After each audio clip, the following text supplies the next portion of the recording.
Mm-mm. Sampean ini di mana sekarang? Di dalam imigrasi Makau, Pak. Loh, lah ngapain sampean kok di dalam imigrasi? Lah ya mbu aku digiring mengene dhewe Kak. Ora uli mlebu meng Makau. Loh, Ki masih nang kene angkrem. Urung dimulehne. nggak tanya kenapa gitu. Sudah. Terus?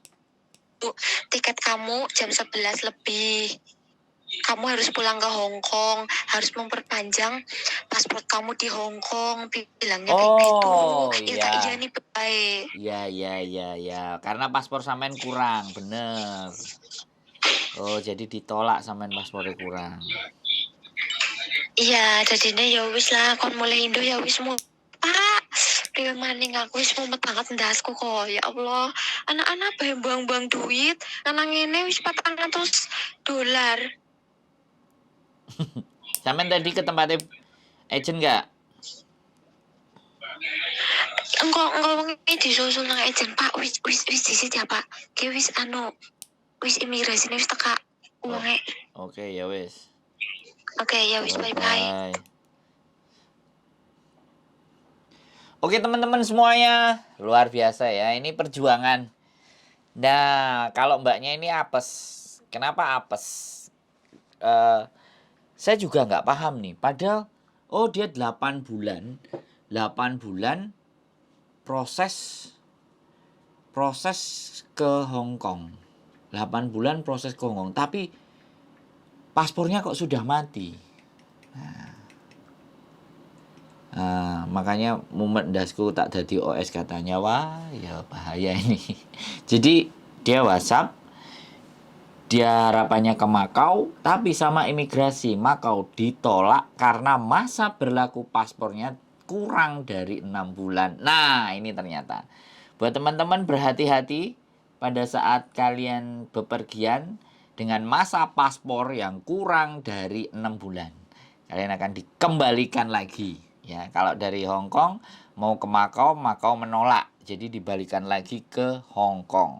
Nah, nanti nggak tahu di Hong Kong apakah dikasih izin masuk ke dalam lagi atau langsung digiring ke bandara. Itu yang nggak tahu. Makanya kita cross check nih cerita berikutnya mbaknya. Nah, karena memang kemarin dia cari-cari majikan nggak dapat, nggak cocok. Jadi akhirnya mbaknya harus terpaksa ke Makau untuk minimalnya mau nambah visa. Karena dia tiba-tiba dikeluarkan dengan majikan. Dan dikeluarkannya tanggal 12. Suratnya tertanggal 12. Jadi kalau surat tertanggal 12 tambah 14 hari 26. Dan 26 adalah hari ini. Jadi tadi dia sudah keluar ke Makau. Tapi kok yondilah lah Makau ndak mau nerima. Katanya mau dibalikin ke Hong Kong.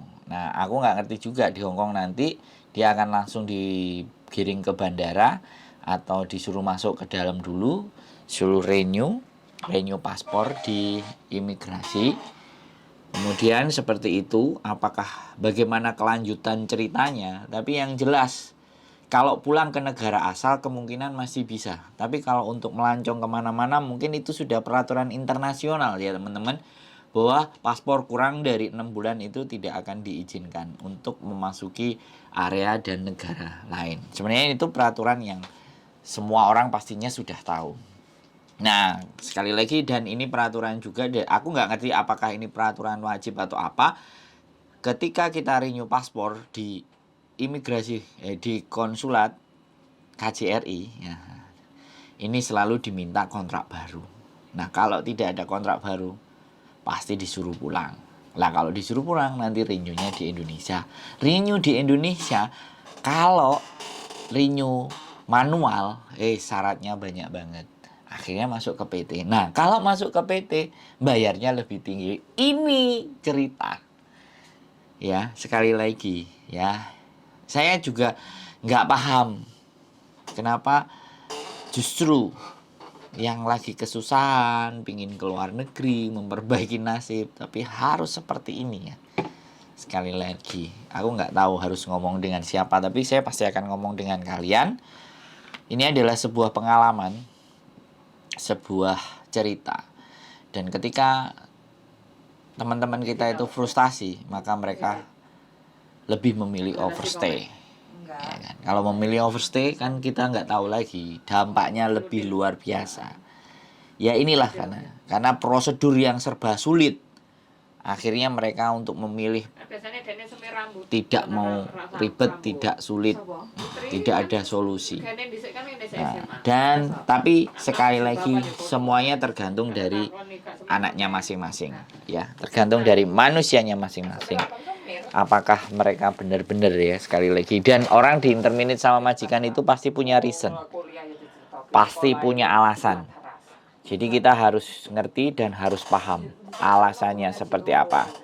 Jadi kalau kita punya alasan, maka dari itu buat teman-teman semuanya sekali lagi pikirkanlah baik-baik. Jadi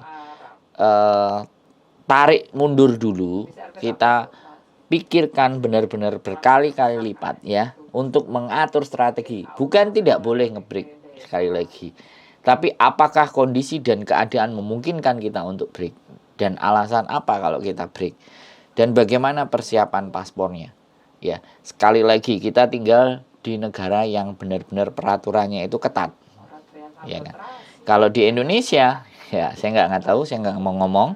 Tapi kalau di sini peraturan ya peraturan. Peraturan tetap ditegakkan sesuai dengan peraturan. Jadi mau nggak mau, bisa nggak bisa, peraturan itu harus wajib dipenuhi. Termasuk urusan keimigrasian. Jadi kalau fungsinya di Hong Kong ini, kalau orang-orang seperti kita yang teman-teman proses bekerja di Hong Kong itu sebenarnya ada dua panduan.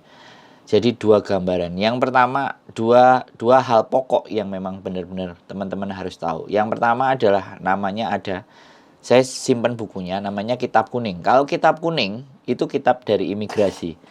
Jadi itu mengatur tentang bagaimana extend, bagaimana status kita, bagaimana dan harus bagaimana ketika kita izin tinggal yang berhubungan dengan visa, itu namanya Kitab Kuning. Itu yang wajib kita tahu. Karena tidak semua agen bisa menjelaskan, sekali lagi. Dan sebenarnya agen itu wajib menjelaskan.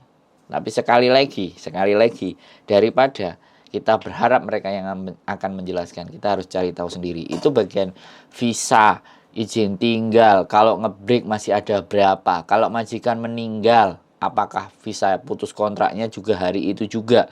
Nah itu dibahas di Kitab Kuning dan itu urusannya imigrasi.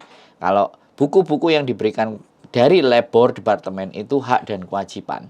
Jadi kalau di interminate, kemudian kalian ngebreak, kalian keluar dari majikan, kalian kabur, itu panduan yang dipakai adalah labor departemen. Jadi ada dua hal. Yang ini yang harus teman-teman pelajari. Tapi sekali lagi saya tidak akan memaksa teman-teman untuk belajar. Dengan nonton konten-konten ini, pelan-pelan itu akan dikonversikan dengan kasus. Saya juga belajar. Jadi banyak teman-teman organisasi yang juga belajar dan mereka melakukan hal seperti ini sebelum saya melakukan. Tapi perbedaannya adalah mereka tidak dinaikkan ke konten YouTube. Jadi mereka hanya menjawab pertanyaan yang seperlunya saja. Kalau saya berusaha, siapapun yang akan bertanya, saya naikkan ke konten agar supaya yang lainnya bisa belajar. Dan sekali lagi, segala sesuatu semuanya tidak ada menjadi persoalan kalau kita tahu, kita ngerti, kita paham. Yang menjadi permasalahan adalah seberapa kita mau memahaminya dan seberapa kita mau belajar untuk tahu bagaimana kondisi tata aturan kita yang ada di sini. Ke Hong Kong sekali lagi sudah berani menginjakkan kaki kalian di Hong Kong, maka risiko apapun kalian harus bisa terima. Di mana bumi itu dipijak, disitulah langit dijunjung. Keep stay tuned in my YouTube video and see you next video. Bye bye.